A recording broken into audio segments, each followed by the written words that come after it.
నమస్తే. ఈ నెల 12వ సోమవారం నాడు వైశాఖ పూర్ణిమ.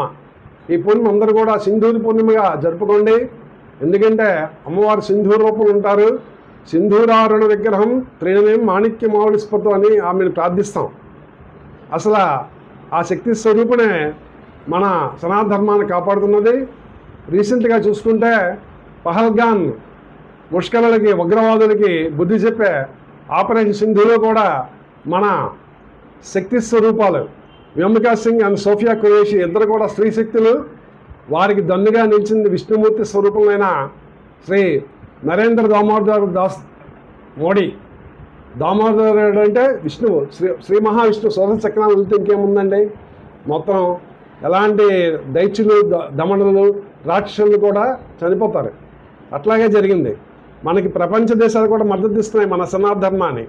సనాతన ధర్మం ఎప్పుడు కూడా ఇతర ధర్మాలని ఎప్పుడో గౌరవిస్తుంది, కానీ గ్లాని దానికి జరిగితే మాత్రం తప్పకుండా శిక్షిస్తుందని మనకి శ్రీకృష్ణ పరమాత్మే చెప్పారు.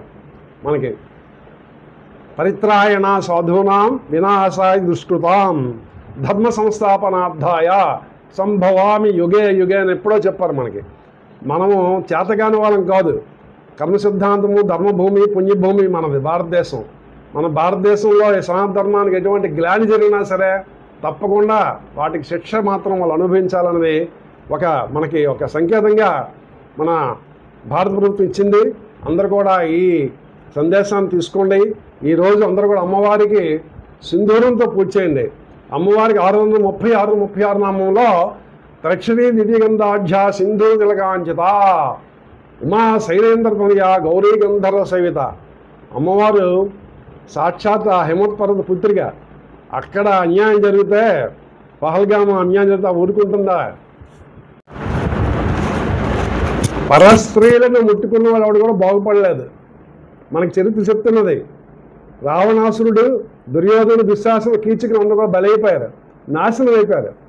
అయినా సరే ఈ ముష్కరులు, ఈ ఉగ్రవాదులు, మతోన్మాదులు తెలుసుకోలేకపోతున్నారు. మన పరస్త్రీలను ముట్టుకున్నందుకు వారు దానికి తగిన శిక్షను అనుభవిస్తున్నారు. ఇంకా ఉంది.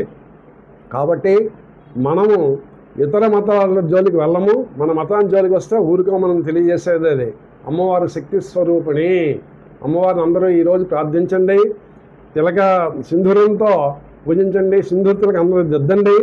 అందరూ కూడా జన్మభూమి మనకి అందరూ కూడా జన్మభూమి నమామి అంటూ అందరూ చెప్పండి.